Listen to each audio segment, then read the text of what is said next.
Bonjour à tous, bienvenue dans cette nouvelle vidéo qui concerne le programme de 4e, donc les 6e c'est pas pour vous. Aujourd'hui donc c'est la troisième séance du chapitre 5 qui est relatif au mouvement et c'est la deuxième séance que nous ferons sur la notion de vitesse. Cette vidéo est divisée en trois parties. Dans la première partie je vais corriger les exercices donnés dans la précédente vidéo. Dans la deuxième partie je vais parler de l'impact de la vitesse sur les accidents de la route. Et dans la troisième partie, je vais vous présenter une tâche complète qui sera à me rendre pour le lundi 29 mars, impérativement.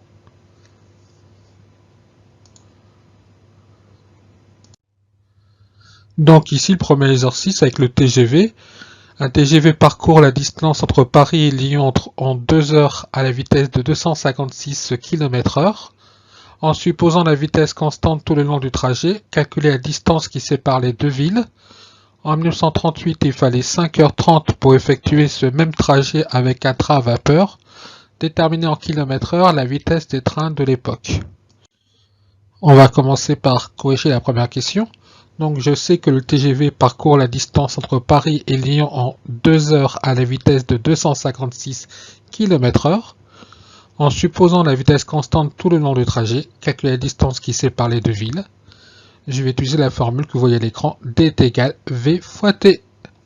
V ici vaut 256 km/h et T vaut 2 heures. Donc je vais faire 256 fois 2, c'est-à-dire que la distance est égale à 512 km. Deuxième question, en 1938, il fallait 5h30 pour effectuer ce même trajet avec un train à vapeur. Déterminer en km/h la vitesse des trains de l'époque. Ici, vous voyez que la durée est donnée en 5h30 minutes.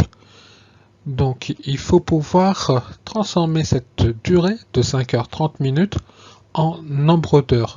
Mais pas en nombre entier d'heures parce qu'on a 30 minutes. Mais 30 minutes, c'est une demi-heure. Et une demi, c'est 0,5. De même, un quart d'heure, c'est 0,25. 3 quarts d'heure, c'est 0,75 heures. Donc 5h30, c'est égal à 5,5 heures. Et si j'applique la formule V est égal D sur T, où D n'a pas changé, c'est toujours 512 km, on l'a déterminé dans la question précédente. Le T ici, le temps, on va utiliser 5,5 heures, ce qui nous fait que la vitesse du train à vapeur était en 1938 de 93 km/h.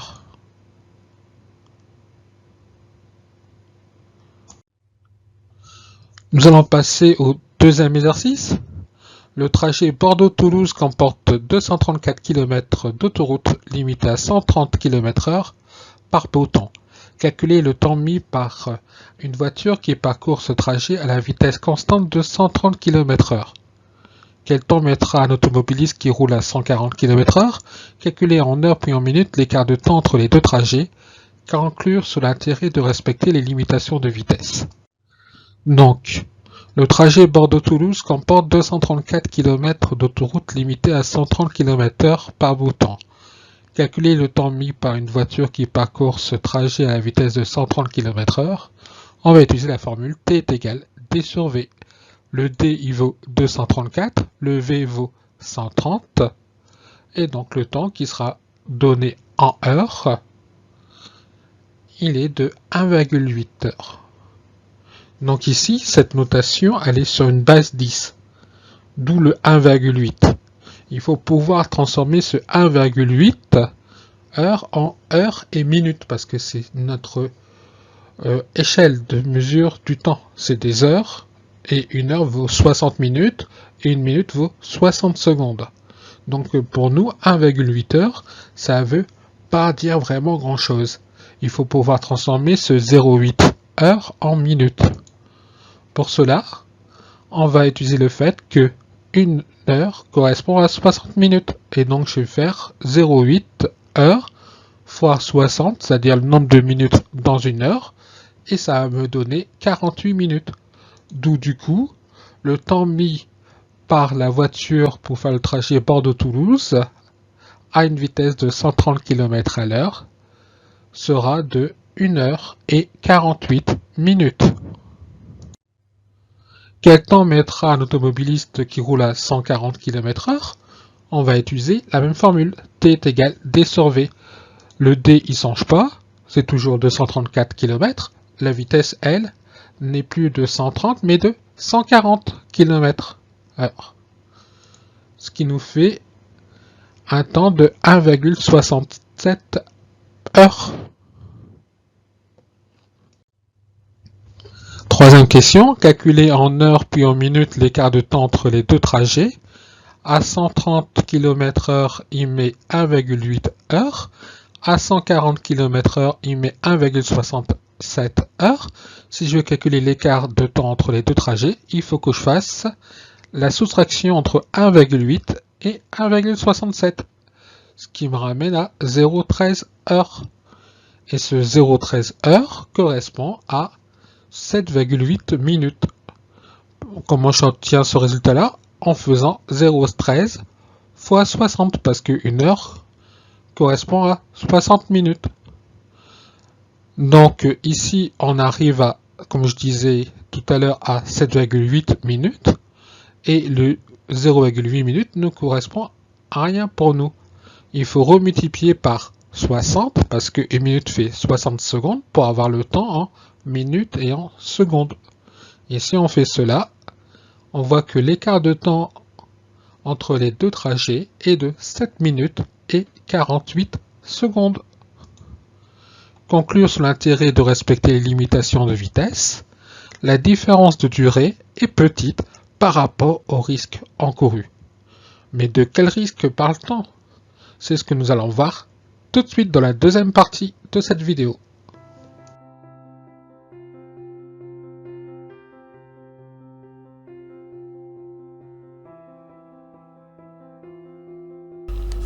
Une voiture est vraiment un objet qui est très utile dans la vie actuelle. Il permet d'aller déposer les enfants à l'école ou au collège, d'aller au travail, de faire des courses, voire de partir en vacances. Mais c'est aussi une arme très dangereuse, une arme mortelle. Jugez plutôt. Henri est en famille sur l'autoroute du Soleil. Il monte à 150, il veut arriver avant la nuit. Mais pour avoir voulu gagner du temps, il perdra la mère de ses enfants. Leur tante se dévouera à eux corps et âme. Enzo boitera toute sa vie. Son équipe perdra son meilleur attaquant. Et l'associé de Myriam n'aura pas la force de continuer sans elle. On ne regrette de rouler trop vite que lorsqu'il est trop tard. Sécurité routière, tous touchés, tous concernés, tous responsables. Vous venez de voir un film publicitaire sur la sécurité routière ciblée sur la vitesse. La vitesse a vraiment un impact majeur sur les accidents de la route. Jugez un peu sur les différentes photos que je vous présente. Si vous regardez bien ces 4 photos d'accidents dus à la vitesse, et heureusement dans ces cas-là, il n'y avait que des blessés, pas de morts, des blessés parfois lourds, eh bien vous voyez que l'impact de la vitesse est important.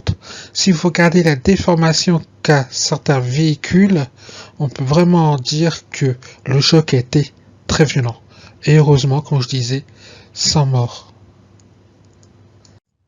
Cette image représente le bilan chiffré des causes d'accidents mortels pour 2 départements, la Guyane à gauche et le Rhône à droite. Si on regarde pour la Guyane, à ce moment-là, la Guyane a répertorié 10 accidents mortels pour 11 tués.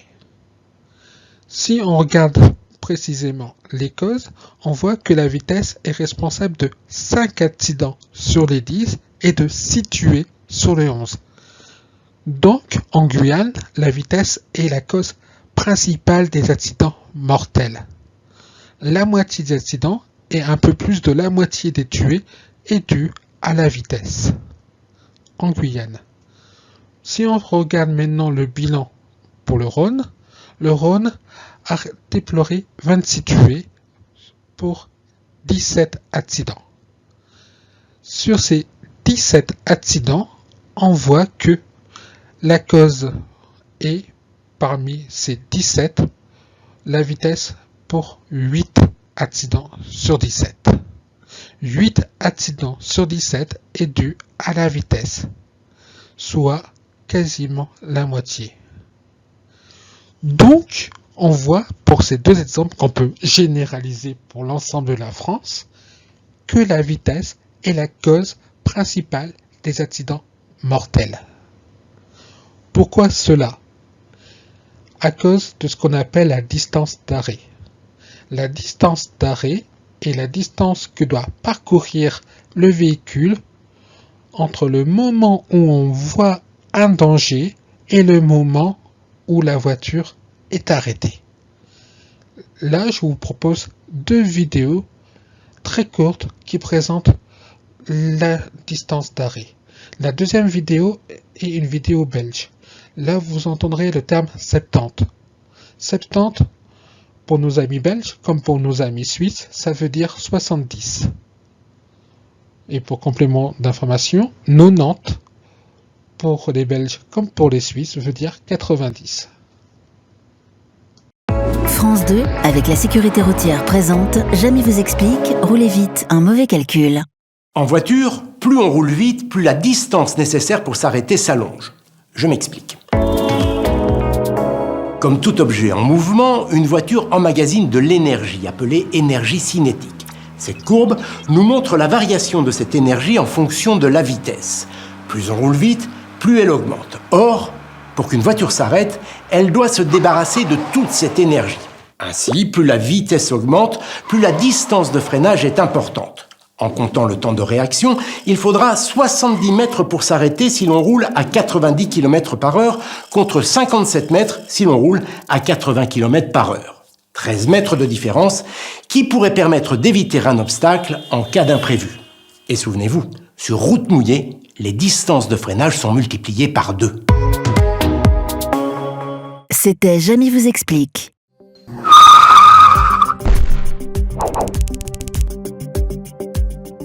Quand on est au volant, on pense souvent que même si on roule un peu plus vite, on pourra toujours freiner à temps.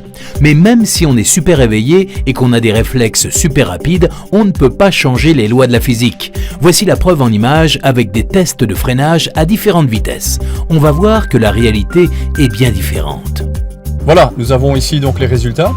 Donc au premier passage, j'étais tip-top à 50 km/h. Donc ma distance d'arrêt avec un temps de réaction de 5 dixièmes de seconde et de 18 mètres. On va regarder maintenant quand je roulais à 60. Voilà, donc 60 km/h, un temps de réaction similaire. Ma distance d'arrêt est de 25 mètres, donc je vais m'arrêter 7 mètres plus loin. Et on va enfin regarder ce qu'il en est à 70 km/h, donc la distance d'arrêt passe à 31 mètres.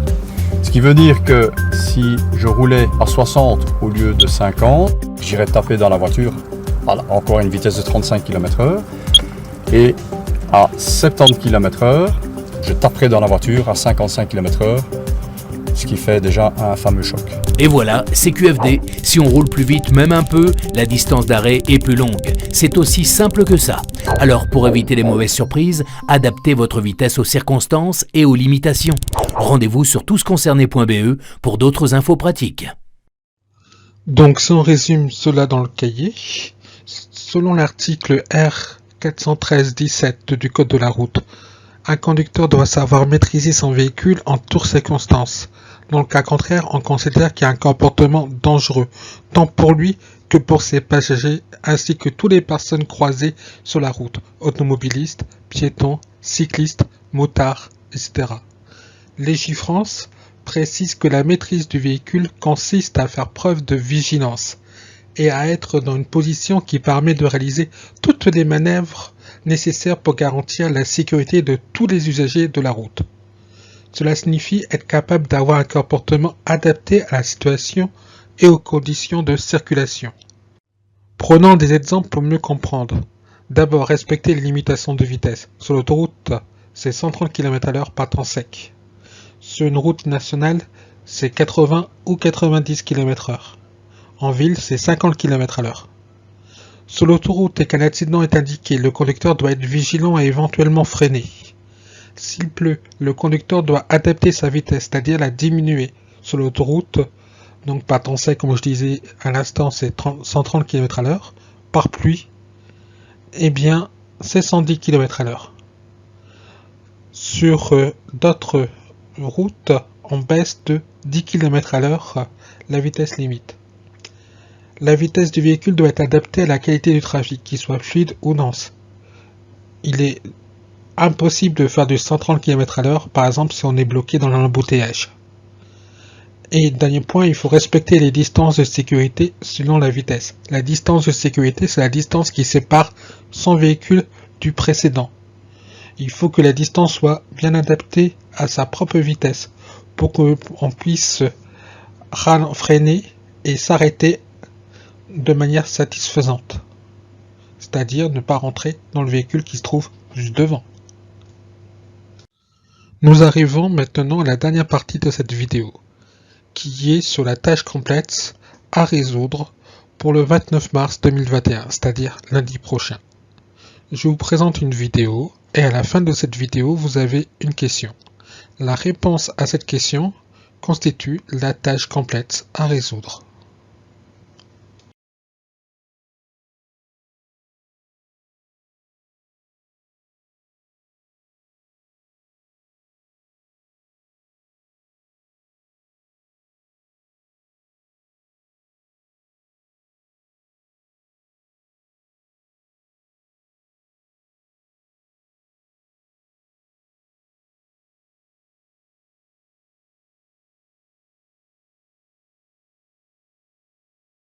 Donc la question que constitue la tâche complète à résoudre est de savoir si la voiture utilisée lors de l'enregistrement du film que je vous ai présenté là respecte-t-elle les limitations de vitesse.